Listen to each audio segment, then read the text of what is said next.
kuatkan hati. Negeri ini memanggilmu kawan. Belajar bergerak berbagi untuk negeri.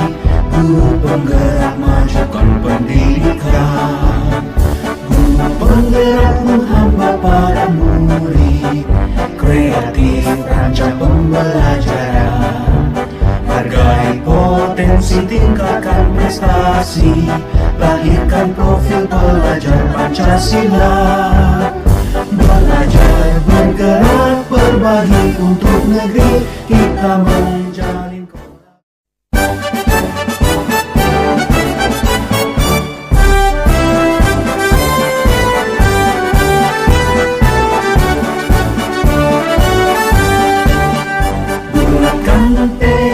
kuatkan hati. Negeri ini memanggilmu kawan. Belajar bergerak berbagi untuk negeri. Guru penggerak majukan pendidikan. Guru penggerak menghamba para murid. Kreatif rancang pembelajaran. Hargai potensi, tingkatkan prestasi. Lahirkan profil pelajar Pancasila. Belajar bergerak berbagi untuk negeri. Kita menjalin kolaborasi. Belajar bergerak berbagi untuk negeri. Demi bakti pada Ibu Pertiwi.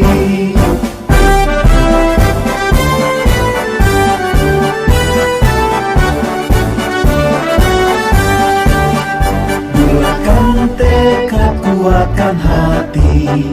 Negeri ini memanggilmu kawan. Belajar bergerak berbagi untuk negeri. Guru penggerak majukan pendidikan. Guru penggerak menghamba pada murid. Kreatif rancang pembelajaran. Hargai potensi, tingkatkan prestasi. Lahirkan profil pelajar Pancasila. Belajar bergerak berbagi untuk negeri. Kita menjalin kolaborasi. Belajar bergerak berbagi untuk negeri.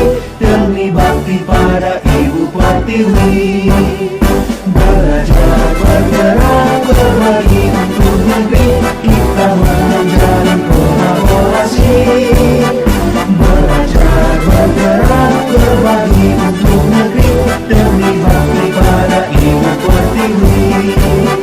Demi bakti pada Ibu Pertiwi.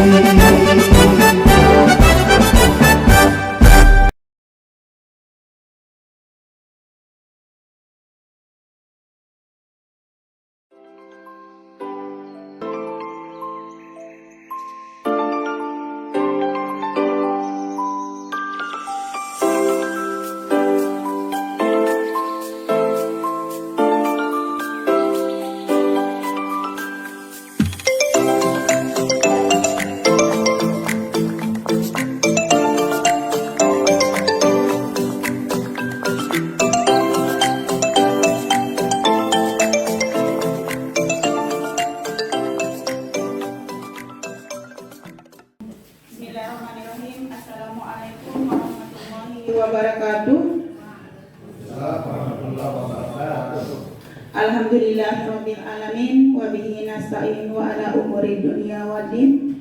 Assalatu wassalamu ala asrafil anbiya'i wal mursalin wa ala alihi wa sahbihi ajmain, amma ba'du. Yang tiang hormati Bapak Kepala Sekolah, yang tiang hormati Bapak Ibu Guru beserta staf yang berkesempatan hadir pada kegiatan pagi ini menjelang siang. Alhamdulillah, pertama-tama marilah kita panjatkan puja dan puji syukur kita kehadirat Allah Subhanahu wa Ta'ala yang telah memberikan rahmat hidayahnya kepada kita semua, sehingga kita bisa berkesempatan hadir pada kegiatan kita pada pagi hari menjelang siang ini. Kedua kalinya selawat ma'assalam Tak lupa pula kita haturkan keribaan junjungan alam Nabi besar kita Nabi Muhammad Sallallahu Alaihi Wasallam. Semoga kelak kita semua mendapat syafaat beliau. Amin amin ya rabbal alamin. Baiklah, untuk mempersingkat waktu, izinkanlah saya untuk membaca susunan acara pada kesempatan ini, yaitu dengan susunan acara pertama, pembukaan, kedua, pengantar, acara yang ketiga, penyampaian diseminasi menyebarkan pemahaman dan penerapan pengalaman budaya positif, acara yang keempat, diskusi atau tanya jawab, dan yang kelima, penutup. Baik, untuk mempersingkat waktu, kita mulai dengan acara yang pertama, yakni acara pembukaan. Acara yang kedua, pengantar, yakni yang akan disampaikan oleh Bapak Kepala Sekolah. Kepada beliau dipersilakan. Bismillahirrahmanirrahim. Assalamualaikum warahmatullahi wabarakatuh. Alhamdulillahirabbil alamin wa bihi nasta'inu ala umuri dunya waddin, wassalatu wassalamu ala asyrafil anbiya'i wal mursalin wa ala alihi wa sahbihi ajma'in, amma ba'du. Yang saya hormati Saudara CGP Pak Sam Sukriyadi, CGP Angkatan 11 Kabupaten Lombok Barat. Yang saya hormati Bapak Ibu staf Dewan Guru sebagai peserta diseminasi budaya positif di pagi menjelang siang ini. Singkatnya, hadir rahimakumullah. Pertama, mari kita mengucapkan kalimat syukur alhamdulillahirabbil alamin atas segala nikmat yang diberikan kepada kita, terutama sekali adalah nikmat sehat dan kesempatan, sehingga alhamdulillah pada pagi menjelang siang hari ini kita sekalian masih diberikan umur dan bisa melaksanakan kegiatan dan melaksanakan rutinitas kita setiap pagi. Kedua kalinya, mari kita berselawat dengan harapan kelak kita semua mendapat syafaatnya. Allahumma sholli ala sayyidina Muhammad wa ala ali sayyidina Muhammad. Bapak Ibu yang saya hormati, dalam pengantar pada kesempatan pagi hari ini ada beberapa hal yang perlu saya sampaikan. Pertama, tentang apa yang menjadi tema kegiatan kita pada pagi menjelang siang ini, yaitu tentang budaya positif. Sejak digaungkan kurikulum Merdeka pada 2021, kita sebagai pelaksana kurikulum Merdeka di Kabupaten Lombok Barat sebagai pelaksana program sekolah penggerak, sudah tidak asing lagi bagi kita mendengar kata budaya positif. Dan tentu dalam kegiatan diseminasi ini banyak hal mungkin dari kita semua Bapak Ibu.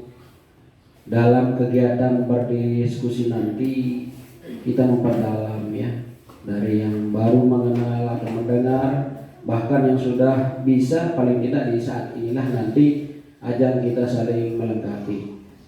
CGP memaparkan apa yang menjadi hajatannya, kemudian kita semua nanti tentu memberikan saran masukan atas apa yang direncanakan oleh rekan kita, yaitu CGP Pak Sam Sukriyadi. Kemudian yang kedua, Bapak Ibu, di kesempatan ini juga perlu saya sampaikan kepada kita semua bahwa ini sudah di minggu yang keempat, tinggal 1 minggu lagi bulan Agustus akan berlalu. Bagi kita semua yang belum buka PMN ya, ini ada kalau kemarin itu adalah secara tatap langsung ya, tapi secara online-nya sekarang Bapak Ibu tentukan sendiri seperti semester pertama kemarin, mulai dari minggu pertama ambil minggu kedua dan seterusnya. Ya, jangan sampai nanti ada yang double waktu. Makanya ketika Bapak Ibu menentukan jadwal observasi kelas ini, minta tolong untuk di-share di grup agar guru yang lain tidak mengambil jadwal yang sudah di-booking oleh Bapak Ibu di PMN. Karena observasi kelas itu sudah dimulai sejak bulan September, pun termasuk tiang nanti akan diobservasi oleh pengawas, dan saya sudah mengisi. Insya Allah saya akan ambil tanggal 9 September, nanti Bapak pengawas akan mengobservasi kegiatan apa yang menjadi topik yang akan yang sudah saya isi di RHK. Begitu juga dengan Bapak Ibu, bagi yang belum melengkapi atau belum mengisi jadwal, disilahkan selesai kegiatan ini nanti membuka sambil di rumah duduk-duduk atau melaksanakan yang lain. Tentukan jadwalnya kapan, kemudian bahan-bahannya seperti apa. Tentu Bapak Ibu yang lebih tahu sesuai dengan di RHK. Kemudian tuntutan di RHK itu juga tadi pagi habis subuh, sebenarnya itu adalah bagi yang hadir, tapi tidak apa-apa, untuk kepentingan Bapak Ibu, kebutuhan Bapak Ibu, kami share itu ya. Silahkan diisi. Insyaallah nanti sertifikat kegiatan Gebiar Merdeka yang kemarin sebenarnya dihadirkan oleh 100 guru penggerak, tapi banyak yang tidak hadir ya. Jadi silahkan Bapak Ibu persempatan cepat-cepatan, karena link itu nanti akan segera ditutup.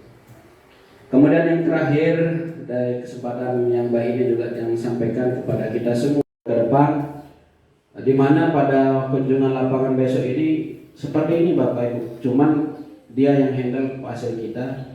Yang kita angkat pertama adalah pembelajaran dan asesmen, yang mana hasil pra-observasi kami kemarin, ya tentu di dalam penilaian masih yang bingung seperti apa sih asesmen itu, apa tujuannya, kemudian seperti apa tahapannya. Pun termasuk dalam kegiatan PMO bulanan yang sudah kami daftarkan pada hari Rabu itu di online-nya. Ya, kegiatan PMO ini adalah kegiatan yang sekali 2 bulan bagi sekolah penggerak melaporkan kegiatan di sekolahnya. Ya, salah satu tema yang saya angkat, makanya sudah saya share guru komite pembelajar Bu Muisah sama Pak Sam Supriyadi, yang mana pada topik permasalahan yang kemarin yang angkat tentang asesmen ini, pembelajaran dan asesmen, di PMO juga di sana kita akan membahas topik permasalahan, yaitu implementasi pembelajaran di kelas, yang subtopiknya adalah asesmen yang beragam. Jadi asesmen itu beragam bentuk dan jenisnya, ada yang formatif, sumatif, dan lain sebagainya. Nah tentu jangan hanya komite pembelajaran dan kepala sekolah saja yang paham tentang apa yang menjadi permasalahan kita. Di kesempatan yang baik ini juga tentu hasil tiang selaku kepala sekolah melakukan pra-observasi inilah yang perlu kita perbaiki. Kebetulan juga di rapor pendidikan 2024 masih kurang di pembelajaran dan asesmen ini. Oleh karena itu, kepada kita semua mari kita siapkan diri, waktunya Bapak Ibu nanti pada hari Selasa, apa yang kurang, apa yang kira-kira mau dipertanyakan, mumpung beliau adalah merangkap pengawas kabupaten dan beliau juga adalah pasien kita yang baru. Nah, jadi nanti kita berdialog seperti apa yang kita laksanakan pada pagi menjelang siang hari ini. Nah, mungkin itu saja hal-hal sebagai pengantar di pagi hari ini. Mudah-mudahan kegiatan diseminasi budaya positif ini tentu menular kepada kita semua, bukan saja Pak Sam Supriyadi selaku CGP di angkatan 11 saja yang pintar, yang mampu, yang bisa. Tentu seperti apa yang disampaikan pada Gebiar Merdeka Belajar kemarin oleh Pak Kadis, jangan pintar sendiri, ya tentu harus ditularkan kepada rekan yang lain. Demikian dari jam kurang lebihnya mohon dimaafkan. Sekian dan demikian, wabillahi taufiq wal hidayah. Assalamualaikum warahmatullahi wabarakatuh. Kata pengantar yang telah disampaikan oleh Bapak Kepala Sekolah, dan kepada beliau diucapkan terima kasih. Selanjutnya acara yang ketiga, yakni penyampaian diseminasi budaya positif yang akan disampaikan oleh Bapak Sam Supriyadi. Kepadanya dipersilahkan. Bismillahirrahmanirrahim. Assalamualaikum warahmatullahi wabarakatuh. Bapak Kepala Sekolah yang saya hormati, Bapak Ibu Staf Dewan Guru SDN 3 Sukamakmur yang saya hormati, langsung saja sesuai dengan susunan acara kegiatan kita pada hari ini, diseminasi budaya positif.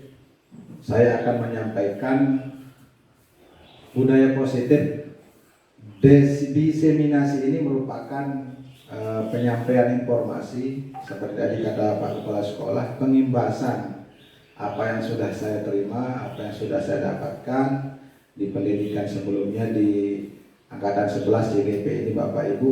Jadi ini merupakan rangkaian tugas yang harus saya selesaikan dan saya sampaikan kepada Bapak Ibu. Baik, saya akan sampaikan Bapak Ibu pertama tentang konsep inti budaya positif. Seperti belum tabek.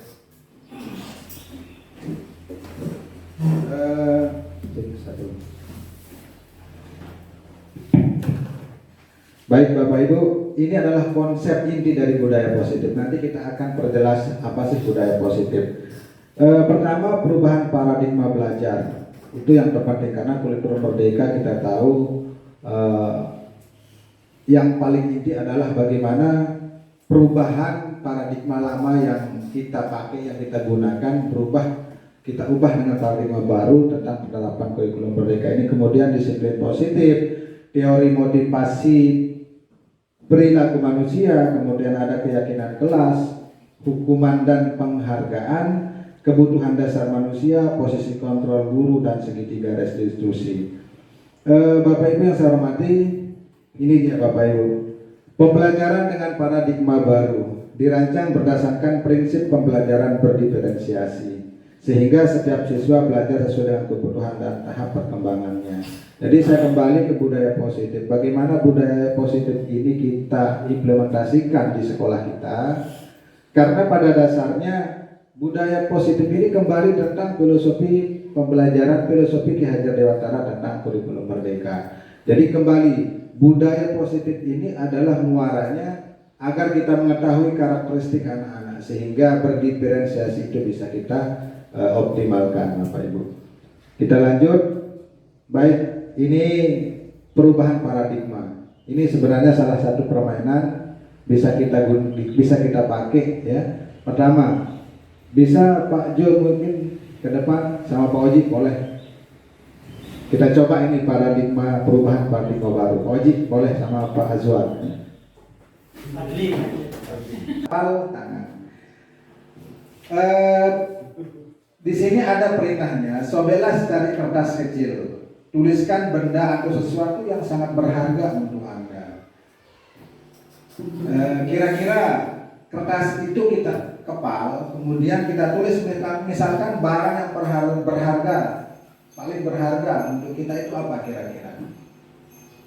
Oke, Pak Oji sudah berharga ya yang dikepal. Nah, letakkan di salah satu tangan Anda dan genggam benda sesuatu tersebut dengan segala daya, buatlah sebuah kepalan kuat.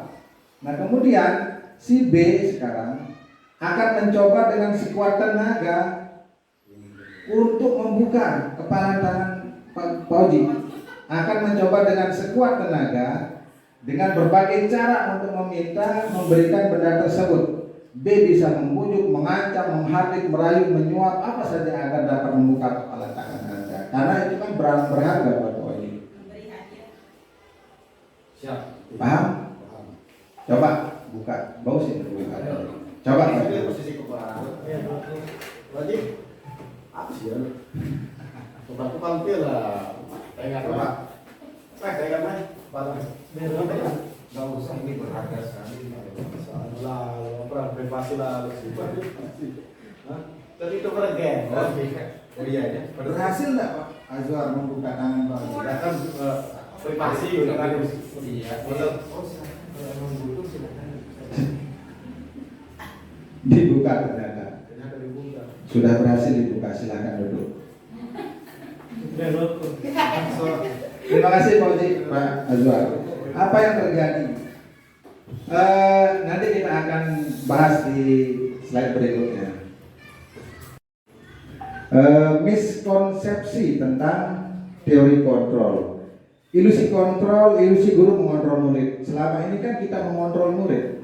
Apa yang kita mau, kita kontrol murid. Itu ada hubungannya dengan si A dan si B tadi.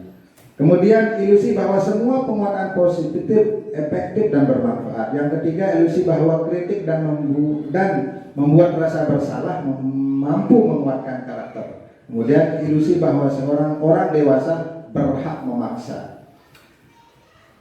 Nah ini dia, ini penjelasannya tentang ilusi guru mengontrol murid, kemudian ilusi bahwa semua pengajaran positif, efektif dan bermanfaat dan seterusnya Bapak Ibu. Kita lanjut.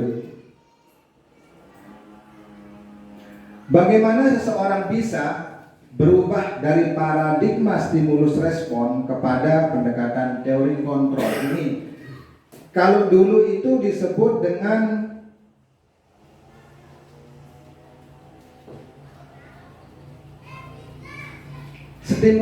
stimulus kontrol kepada pendekatan teori kontrol. Ini akan kita bedakan nanti Bapak Ibu. Ini menurut Stephen. Nah ini menurut beliau ini mengatakan bahwa bila kita membuat kemajuan perlahan, sedikit-sedikit ubahlah sikap atau perilaku kita.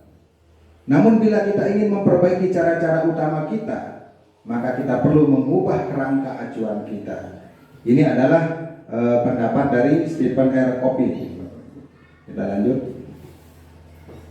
Ini perbedaannya, stimulus respon, teori kontrol, atau pilihan. Jadi kalau stimulus respon itu kita mencoba mengubah orang agar berpandangan sama dengan kita. Kemudian kalau teori kontrol kita berusaha memahami pandangan orang lain dengan tentang dunia.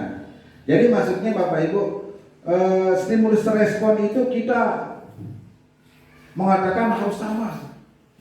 Padahal yang tepat itu adalah teori kontrol. Kita berusaha memahami pandangan orang lain tentang dunia. Jadi tentu per individu itu memiliki pandangan yang berbeda-beda. Itu sebenarnya perbedaan dari stimulus respon dan teori kontrol. Nah ini dia Bapak Ibu. Perilaku buruk dilihat sebagai suatu kesalahan kalau stimulus respon. Kalau teori kontrol, semua perilaku memiliki tujuan. Kemudian orang lain bisa mengontrol saya. Kalau stimulus respon, kalau teori kontrol hanya Anda yang bisa mengontrol diri Anda. Kemudian pemaksaan ada pada saat bujukan gagal.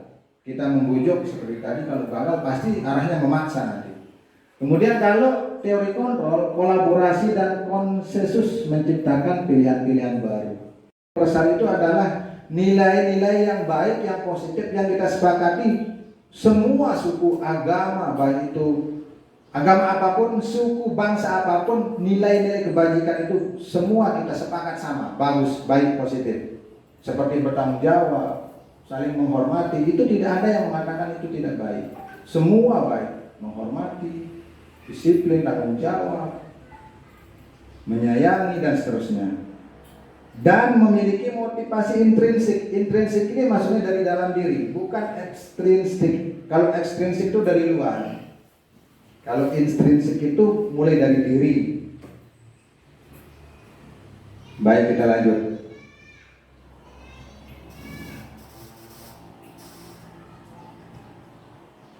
Kalau kita kembalikan ke tadi,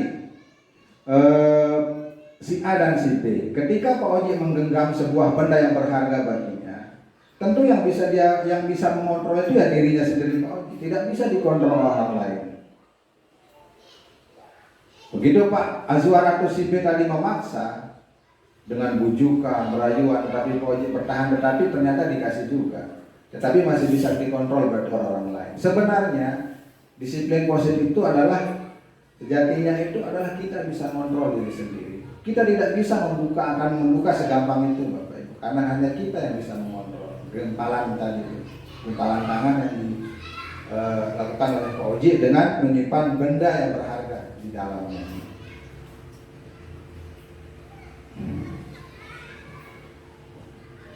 Tadi Bapak Ibu, nah motivasi perilaku manusia. 1, 2, 3. Ada motivasi mengapa manusia berperilaku. Pertama, untuk menghindari ketidaknyamanan atau hukuman. Coba kita bisa bayangkan, ini motivasi manusia Bapak Ibu, untuk menghindari ketidaknyamanan. Motivasi kita melakukan sesuatu itu karena menghindari ketidaknyamanan dan hukuman. Yang kedua, manusia mendapatkan imbalan atau penghargaan. Kita melakukan sesuatu karena mungkin diiming-imingi diberikan sesuatu imbalan dan seterusnya. Yang ketiga, untuk menghargai diri sendiri. Ini yang disebut dengan motivasi internal tadi. Intrinsik, kalau ini eksternal yang ini. Yang dua ini adalah masih kita dikontrol oleh orang kalau yang ini. Oh, ketidaknyamanan, Pak Adik ini hukum saya lakukan. Bukan karena dari diri sendiri. Saya dilarang melakukan ini agar saya tidak dihukum. Saya lakukan agar saya tidak dihukum untuk menghindari hukuman. Kemudian, karena diberikan imbalan, iming-iming, akhirnya mau melakukan. Itu kan masih dikontrol oleh orang lain. Yang tepat adalah untuk menghargai diri sendiri. Motivasi dari dalam diri. Baik Bapak Ibu, ini menurut Ki Hajar Dewantara, merdeka itu artinya tidak hanya terlepas dari perintah, akan tetapi juga cakap buat memerintah diri sendiri. Ini dia motivasi internal, menciptakan disiplin positif dan sikap merdeka. Nah, ini pernah kita singgung beberapa kali pertemuan tentang ini Bapak Ibu. Keyakinan kelas. Mengapa tidak peraturan saja? Mengapa harus keyakinan kelas? Siapa yang bisa menjawab? Ada yang bisa menjawab? Saya. Silakan Pak Azwar. Pendidikan atau seorang pimpinan. Terus, untuk keyakinan kelas ini diberikan kepada guru kelas masing-masing untuk membuat kesepakatan atau yang diyakini oleh siswa berkelas, sehingga kepala sekolah artinya memberikan kesempatan kepada setiap guru untuk mengelola kelas masing-masing. Itu saja dari saya. Luar biasa Pak Guru. Terima kasih Pak Guru. Jadi itu gambaran memang betul apa yang dikatakan Pak Guru, Pak Azwar. Mengapa tidak peraturan saja? Peraturan saja. Kenapa? Karena selama ini peraturan itu lebih sifatnya individu, artinya lebih ke dibuat tanpa kesepakatan siswa, melibatkan siswa untuk menyusun atau membuat peraturan. Kalau keyakinan kelas itu lebih abstrak, anak-anak kita libatkan, kemudian kalimatnya kalimat positif, tidak lagi ada larang-larangan. Karena ini adalah tujuannya keyakinan kelas itu agar terbangun motivasi intrinsik tadi dari dalam diri. Jadi tidak lagi anak di sekolah atau di kelas itu menghindari hukuman tadi, menghindari hukuman atau dapat imbalan, mereka termotivasi melakukan sesuatu itu. Namun yang terpenting adalah dari diri mereka sendiri tadi, intrinsik, sehingga peraturan menjadi keyakinan kelas.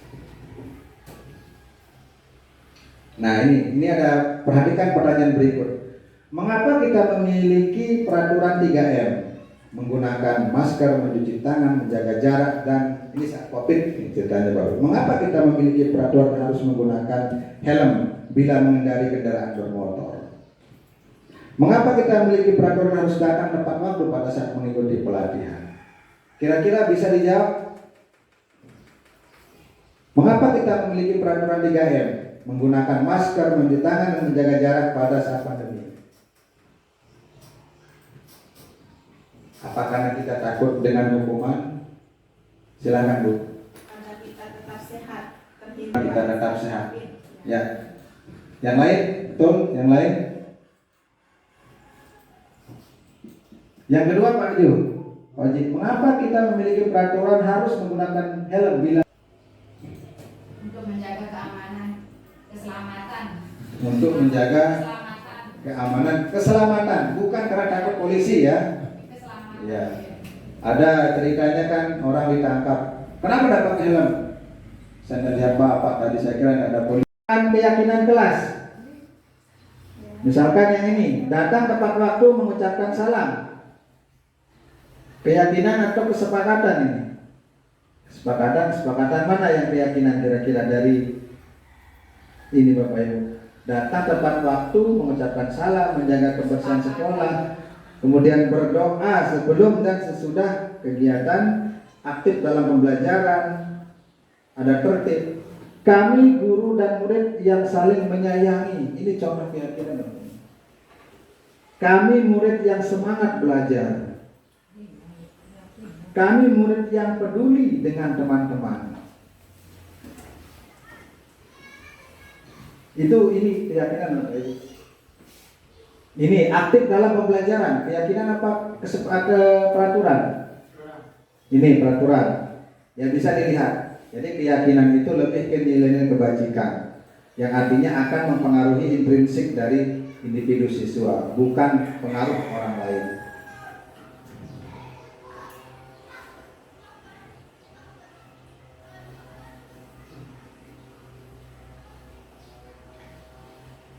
Ya, ini ada kasus Bapak Ibu, hukuman dan penghargaan. Kegiatan pemantik, bacalah kasus Ibu Anas di bawah ini dan cobalah jawab pertanyaan yang diberikan. Saya bacakan Bapak Ibu. IPA kurang menguasai pelajaran matematika, sehingga pada saat pelajaran tersebut berlangsung dia lebih banyak berdiam diri atau menggambar di buku pelajarannya. Pada saat guru matematikanya Pak Seno menanyakan pertanyaan IPA menjadi gugup dan tak sengaja menjatuhkan tasnya dari kursi. Secara tiba-tiba menjadi gagap pada saat berupaya menjawab. Seluruh kelas pun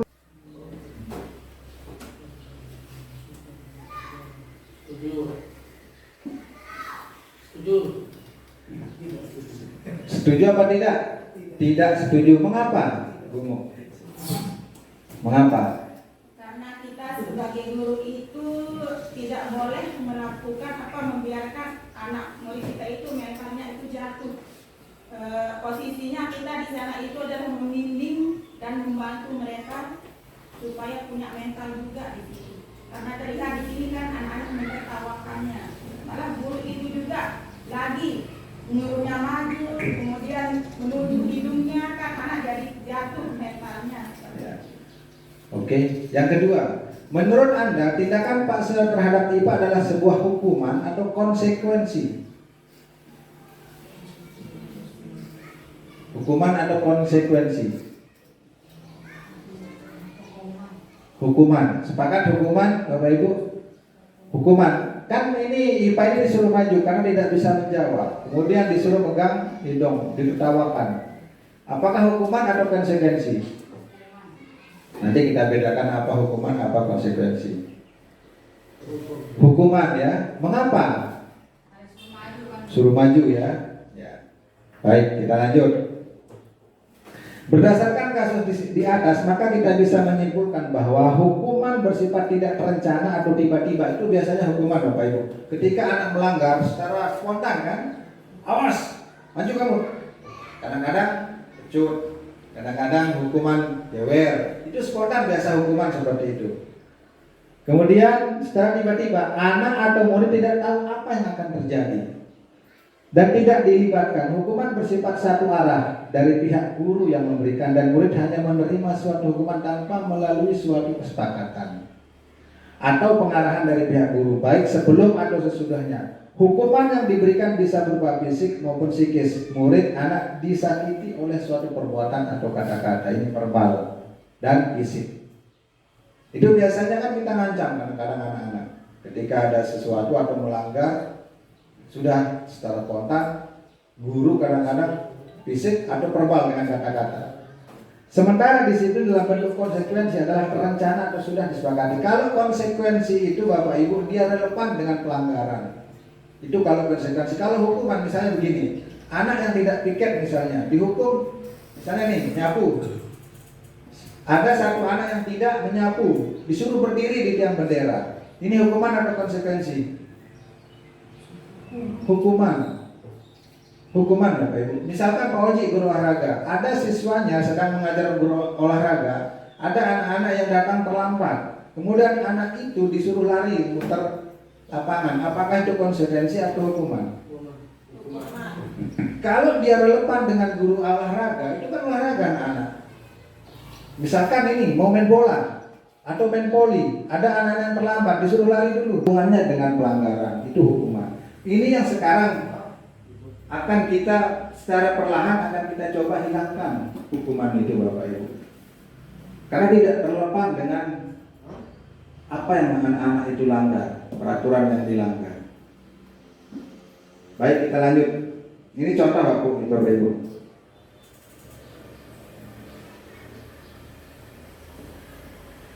Jadi penghargaan dan hukuman adalah dua aspek penting dalam proses pembelajaran. Penghargaan dapat meningkatkan motivasi dan memberikan rasa percaya diri pada siswa. Kita lanjut lagi.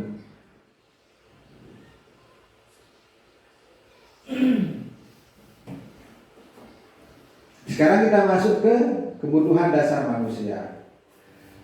Ada berapa kebutuhan dasar manusia? Pak Guru? Ada 5. 1, Pak Sabri. Bertahan hidup. Ini adalah kebutuhan dasar kita. Manusia itu selalu ingin bertahan hidup. Mau lapar pasti kita hapus jamaah. Buat rumah itu kan dasar manusia itu ingin bertahan hidup.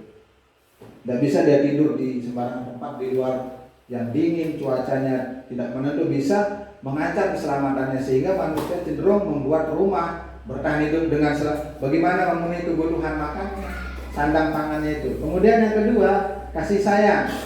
Yang ketiga ada kebebasan. Yang keempat kesenangan. 5 penguasaan. Ini kebutuhan dasar manusia. Baik, kebutuhan bertahan hidup. Kebutuhan bertahan hidup atau survival itu Bapak Ibu adalah kebutuhan yang bersifat psikologis untuk bertahan hidup, misalnya kesehatan, rumah, makanan, dan kebutuhan biologis sebagai bagian dari proses reproduksi, termasuk kebutuhan untuk tetap bertahan hidup. Yang kedua, kasih sayang dan rasa diterima. Jadi kebutuhan ini dan 3 kebutuhan berikutnya adalah kebutuhan psikologis, kebutuhan untuk disayangi dan diterima, meliputi kebutuhan akan hubungan dan koneksi sosial. Pasti Bapak Ibu kita merasa ingin diterima di kelompok kita, kemudian disayangi oleh orang-orang terdekat kita. Yang ketiga, ada penguasaan. Kebutuhan ini berhubungan dengan kekuatan untuk mencapai sesuatu, menjadi kompeten, menjadi terampil, diakui atas prestasi dan keterampilan kita. Manusia itu memang seperti itu kebutuhan dasarnya. Penguasaan. Yang keempat, kebebasan. Kebutuhan untuk bebas adalah kebutuhan akan kemandirian. Jadi kebebasan ini kita berhak untuk menentukan pilihan kita, memutuskan sesuatu, jangan dikontrol orang. Ini maksudnya kebebasan. Dan yang ketiga adalah kesenangan. Pasti milik refreshing Pak Guru. Namanya manusia jenuh, pasti ada rasa ingin melepas kejenuhan itu, refreshing atau kesenangan. Ini kebutuhan tidak bisa kita pungkiri. Bisa stres namun dengan kesenangan Pak Jo. Ya. Baik, terima kasih. Saya lanjutkan. Nah, kemudian kita beralih ke 5 posisi kontrol guru terhadap murid. Ini sudah saya share kemarin di grup video. Itu di PMM ada. Pertama, penghukum. 2, pembuat merasa bersalah. Yang ketiga, teman. 4, pemantau. Yang kelima, manajer. Ini penjelasannya. Penghukum, ya seperti tadi itu penghukum contohnya. Tapi kita manusia kadang-kadang luput, tidak luput Bapak Ibu. Kadang-kadang spontan keluar kata-kata. Ya, masuk dalam posisi kontrol guru. Yang kedua, pembuat merasa bersalah. Nih, gara-gara sila nih, urut kelas nih, sering kan keluar kata-kata, anak itu merasa bersalah. Barangkali tebeng PR dia banyak jari, tidak pernah dikerjakan, nyapa kerjanya, merasa bersalah. Yang berikutnya ini ada kata-kata yang sering keluar Bapak Ibu. Ibu sangat kecewa sekali dengan kamu. Itu contoh. Berapa kali Bapak harus memberitahu kamu, tapi tidak pernah dengar. Ini membuat rasa bersalah. Gimana coba kalau orang tua kamu tahu kamu berbuat begini? Kan merasa bersalah ya. Contohnya. Yang berikutnya, kalau sebagai teman, nah ini kata-kata biasanya kalau kita memposisikan diri dengan sebagai teman sesama ke anak, ke siswa. Ayo bantulah demi Bapak. Masa kamu nggak kasihan sama Bapak, Pak Guru? Kasihan, Allah ngajar demi ini. Itu memposisikan diri sebagai teman. Kalau kata-kata seperti itu keluar, ada ya, ayo ingat tidak, bantuan Bapak selama ini. Misalnya kita pernah memberikan apa kepada anak, kemudian anak itu kita tuntut untuk berbuat baik kepada kita. Kan itu seperti hubungan teman. Ingat Bapak, yang apa sih pikiran? Nah, tolong Bapak gulungan harus paju. Ada ya sudah kali ini tidak apa-apa, nanti ibu bantu bereskan. Ini kata yang posisi sebagai teman. Pernah seperti itu? Ya sudah, kali ini tidak apa-apa. Sering. Aneh, tolong si dewa. Itu posisi teman. Kemudian bagaimana kalau pemantau? Ini, kalau pemantau itu beda lagi. Peraturannya apa? Ingat, anak-anak. Ingat tak? Ingat peraturannya apa? Nah, satu, penghukum. Dua, membuat rasa bersalah. Pak Sabli. Tiga, teman sebagai teman. Yang keempat, pemantau. Dan yang terakhir, manajer. Nah, ini saya praktekkan kemarin waktu buat video sama anak-anak segitiga restitusi.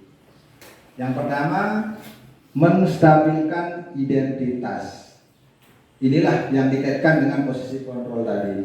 Bagaimana cara kita menghadapi perilaku murid yang negatif, yang mungkin di kelas banyak melanggar. Jadi apa itu menstabilkan identitas, Bapak Ibu? Yaitu mengubah identitas anak dari orang yang gagal karena melakukan kesalahan menjadi orang yang sukses. Setiap orang pasti melakukan kesalahan. Kamu bukan satu-satunya yang pernah melakukan ini. Nah, misalkan begini, kita panggil anak itu yang melanggar, seperti dari itu IPA. Saya kita panggil, semua orang pasti melakukan kesalahan. Pak Guru juga pernah melakukan kesalahan. Kami juga pernah melakukan kesalahan. Nah, sekarang itu menstabilkan diri. Jadi anak-anak itu ketika memberikan keterangan atau pertanyaan atau penjelasan seperti itu, anak-anak itu akan termotivasi. Tidak lagi tadi seperti dihukum, merasa bersalah dan seterusnya, kecewa dan seterusnya. Kenapa? Karena agar anak itu tidak muncul di dalam diri anak itu ada muncul rasa dendam, tidak senang sama Pak Guru, Ibu gurunya, dendam dan seterusnya. Itu kalau menstabilkan identitas. Kemudian berikutnya validasi kebutuhan. Kalau kita memahami kebutuhan dasar apa yang mendasari sebuah tindakan, kita akan bisa menemukan cara-cara paling efektif untuk memenuhi kebutuhan tersebut. Kembali ke tadi 5 berapa tadi kebutuhan dasar manusia? 5. Bertahan hidup, kasih sayang, kebebasan, kesenangan, merasa diakui. Kembalinya ke sana. Anak melakukan sesuatu atau kita saja Bapak Ibu, kalau melakukan sesuatu itu karena kebutuhan dasar kita yang tidak terpenuhi. Contoh, misal tidak balung dengan Pak, kira kurang motivasi, stres di pegawaian. Berarti ada kebutuhan dasar kita yang belum terpenuhi. Misalkan kesenangan tadi, dengan refreshing, press otak lagi. Kembali kita segar untuk melakukan kegiatan. Seperti itu kira-kira. Kalau salah satu dari 5 itu tidak terpenuhi, pasti ada efeknya. Kalau 5 kebutuhan dasar itu, sehingga segitiga restitusi ini mengajak kita untuk memenuhi 5 kebutuhan dasar manusia, sehingga kita bisa bagaimana mengarahkan anak-anak itu untuk menerapkan segitiga restitusi disiplin positif. Itu validasi kebutuhan. Yang ketiga, menanyakan keyakinan. Setelah melakukan langkah 1 dan 3, maka anak akan siap untuk dihubungkan dengan nilai-nilai yang dipercaya dan berpindah menjadi orang-orang yang dia inginkan. Misalnya nih, keyakinan kelas apa yang telah kita yakini? Kamu ingin menjadi orang seperti apa? Bisa kita tanyakan. Oh, saya bertanggung jawab. Contoh, saya pernah membuat ini. Saya coba ke anak-anak. Kemarin Dayat, dia sendiri, kamu sendiri. Makanya perlu ditempel seperti ini agar kita mengingatkan anak-anak ketika dia melanggar, silahkan baca keyakinanmu. Dia baca, saya tidak akan nakal lagi ini Dayat. Ingat dia merenung, langsung. Tanpa kita harus, kenapa kamu mengganggu teman? Silahkan baca keyakinannya. Begitu dia baca, diam dia langsung reduk. Bahkan dia renungi apa yang sudah dia buat sendiri. Bertanggung jawab katanya, bertanggung jawab dan seterusnya. Nah, ini perlunya ditempel. Bisa kita buat dan ditempel karena sewaktu-waktu ketika anak itu tidak sesuai atau perilaku negatif, silakan dibaca kembali keyakinan. Suruh anak itu maju bacakan. Aling sadar. Namanya anak-anak. Anak fokus pada ribut. Anak fokus ribut. Karena berpikir berpikir tentang orang seperti apa yang mereka inginkan dan bagaimana mereka harus memperlakukan orang lain. Inilah bagan atau segitiga restitusi.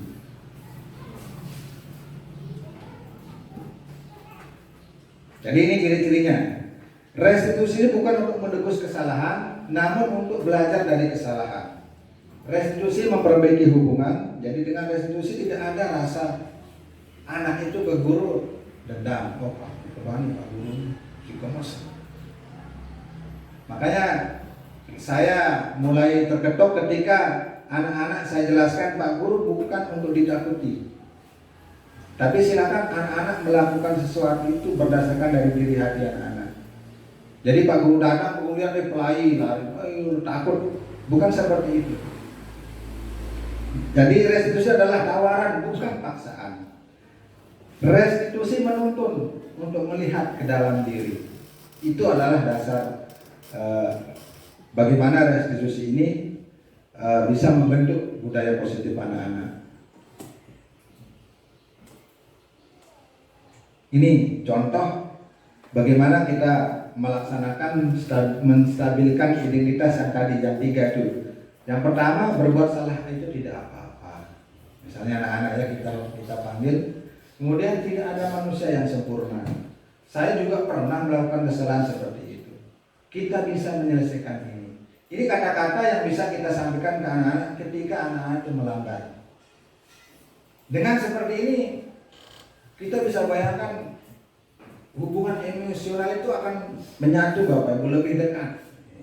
Itu menstabilkan identitas. Yang kedua, validasi tindakan salah. Padahal kamu bisa melakukan yang lebih buruk dari ini ya.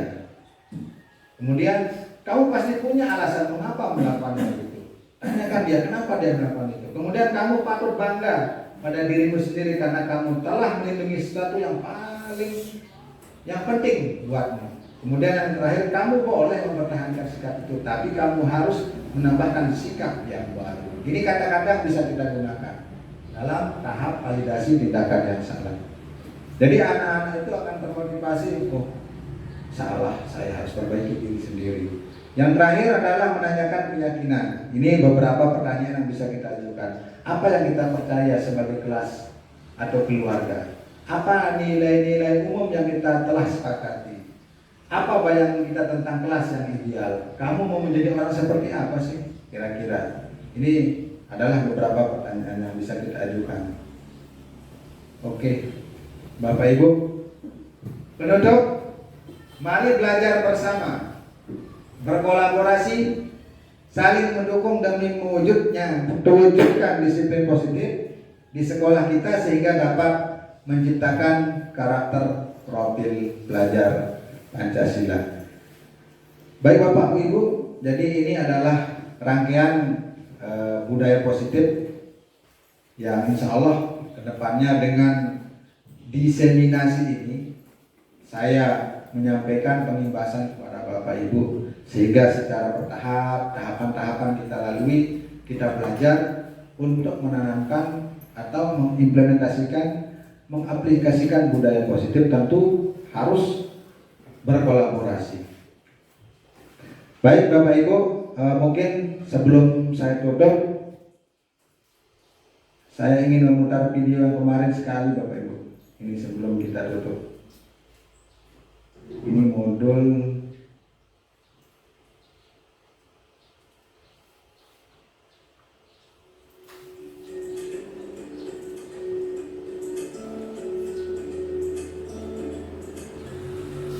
ya, ini penerapan budaya positif.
Biasa nih latihan upacara apa? Latihan kerajaan begitu kan?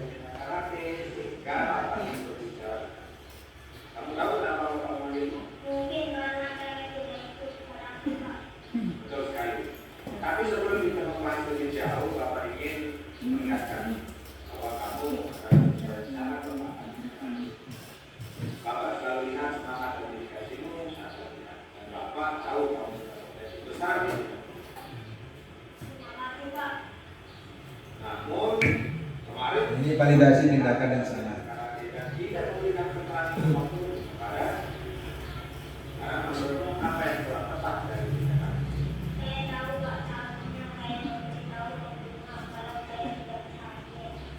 Ya, benar sekali. Karena memberitahu pembina, kamu menunjukkan sikap tanggung jawab dan mengaku waktu, serta semua usaha orang pribadi dan mereka. Karena dia ingat ya, nanti akan tidak disuruhin atau adalah lepas. Sekarang menurut kamu, apa manfaat yang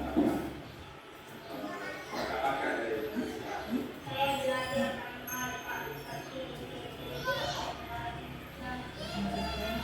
Tepat sekali ya. Dan semua itu semakin berkembang jika kamu terus berkomitmen dengan kegiatan. Sekarang menurut apa yang bisa kamu lakukan?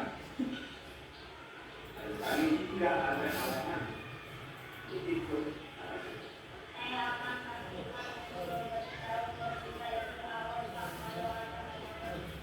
Itu langkah yang sangat baik. Dan kita semua percaya pada pentingnya tanggung jawab dan komitmen, baik dalam ajaran maupun dalam kegiatan. Nah, sekarang alhamdulillah dengan keyakinan ini bagus. Bapak senang kamu memahami dan kamu bertanggung jawab. Mari kita bekerja sama dan berkembang, baik di dalam kelas maupun di luar. Baik, silakan. Waalaikumsalam. Itu Bapak. Terima kasih Pak Guru. Assalamualaikum warahmatullahi wabarakatuh. Ini ada dua kasus Elis tidak mengerjakan tugas dan Azmi tidak mengikuti kegiatan karate, tidak izin, sehingga pembina bertanya kemana ini dari karate. Nah, seperti ini kira-kira Bapak Ibu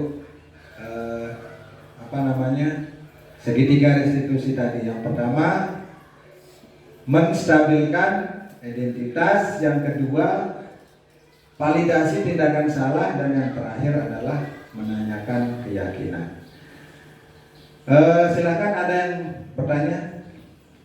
1-2 orang, Pak Oji, ada yang bertanya? Ada sesi tanya jawab? Silakan. Kalau ada yang mau ditanyakan, biar ada sesi tanya jawab 1-2 atau apa, silakan. Kalau ada hal yang mau ditanyakan. Tidak kelihatan.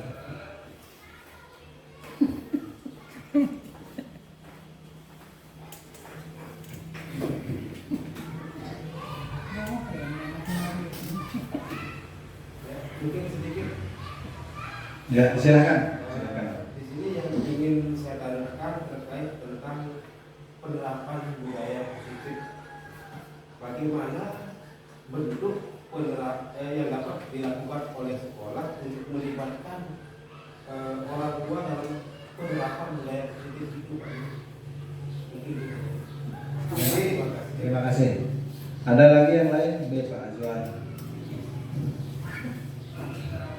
Baik, terima kasih. Jadi bagaimana melibatkan orang tua dalam penerapan budaya positif?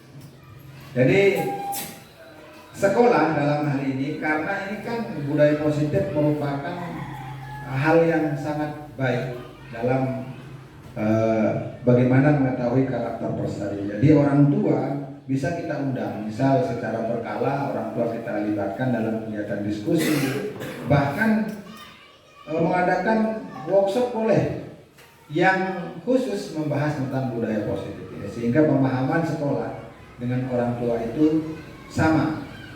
Karena bagaimanapun juga di tengah-tengah keluarga masyarakat harus didukung juga.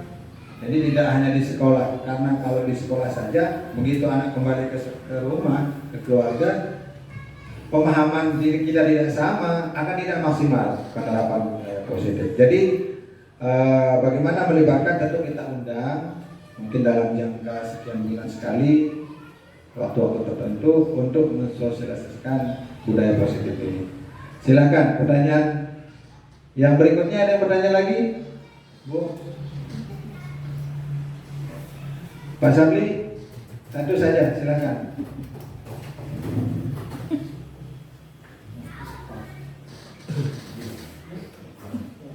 Ya, terima kasih. Ini pertanyaan yang kedua. Kebetulan saya ini adalah guru PAI di sekolah ini. Tentu sangat banyak sekali kasus yang sudah saya lihat secara langsung, baik itu kenakalan siswa kita, ada yang bermain terutama ketika sholat, terutama ketika kegiatan imsak. Nah, sekarang ini supaya tidak jadi tanggung jawab saya sebagai pribadi, bagaimana sekolah ini secara umum, bagaimana sekolah bisa menangani kasus seperti yang tadi tentang bagaimana siswa yang menunjukkan perilaku negatif. Itu saja, terima kasih. Assalamualaikum warahmatullahi wabarakatuh. Waalaikumsalam warahmatullahi wabarakatuh. Terima kasih Pak Sabli. Jadi kita kembali ke tadi, memahami kebutuhan dasar manusia. Jadi anak-anak itu melakukan sesuatu karena kebutuhan dasarnya tidak terpenuhi dari yang 5. Bagaimana kemudian kita sebagai guru kelas tentu harus memiliki itu Bapak Ibu. Keyakinan kelas silahkan kita buat, kita bentuk di setiap kelas, sehingga secara keseluruhan anak-anak itu memiliki motivasi intrinsik mulai dari diri, sehingga ketika imtak misalnya seperti Pak Guru Sabli selaku guru agama menemukan perilaku negatif seperti itu anak-anak yang bermain. Nah, di sini adalah terlihat anak-anak kebutuhan dasarnya itu ada yang tidak terpenuhi, sehingga guru kelas juga berperan aktif membantu itu. Karena Pak Guru agama tidak mungkin melakukan segitiga restitusi itu satu persatu 100 sekian anak, pelanggarannya banyak. Tetapi kita mulai belajar tentang budaya positif ini Bapak Ibu. Di kurikulum Merdeka kita mulai belajar segitiga restitusi. Tahapannya seperti tadi, insya Allah kalau kita kolaborasi, tidak hanya guru agama saja, semua guru kelas termasuk kepala sekolah juga sebagai pembina, kita sama-sama berkolaborasi dan membentuk karakter anak-anak yang kita cita-citakan. Mungkin itu saja Pak Guru jawabannya. Ya, terima kasih atas pertanyaannya. Ada yang masih bertanya lagi? Oh, tidak ada lagi ya. Terima kasih Bapak Ibu. Demikian diseminasi budaya positif yang bisa saya ucapkan. Wassalamualaikum warahmatullahi wabarakatuh. Saya kembalikan ke pembawa acara. Demikianlah tadi penyampaian diseminasi budaya positif yang telah disampaikan oleh Bapak Sam Sukriyadi. Semoga apa yang telah disampaikan dapat bermanfaat bagi kita semua dan bisa kita amalkan. Amin. Dan acara selanjutnya atau yang terakhir yakni penutup. Untuk lebih barakahnya kegiatan kita pada siang hari ini, maka marilah kita tutup dengan sama-sama melafazkan Alhamdulillah. Alhamdulillahirabbil alamin. Akhir kata, Assalamualaikum warahmatullahi wabarakatuh.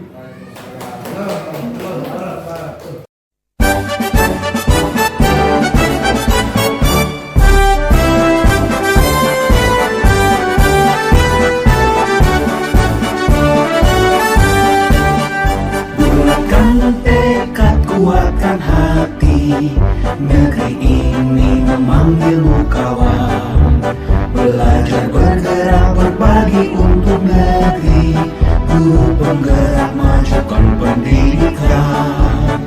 Guru penggerak menghamba pada murid, kreatif rancang pembelajaran. Hargai potensi, tingkatkan prestasi, lahirkan profil pelajar Pancasila. Belajar bergerak berbagi berbagi untuk negeri. Kita menjalin kolaborasi, belajar bergerak berbagi untuk negeri, demi bakti pada Ibu Pertiwi.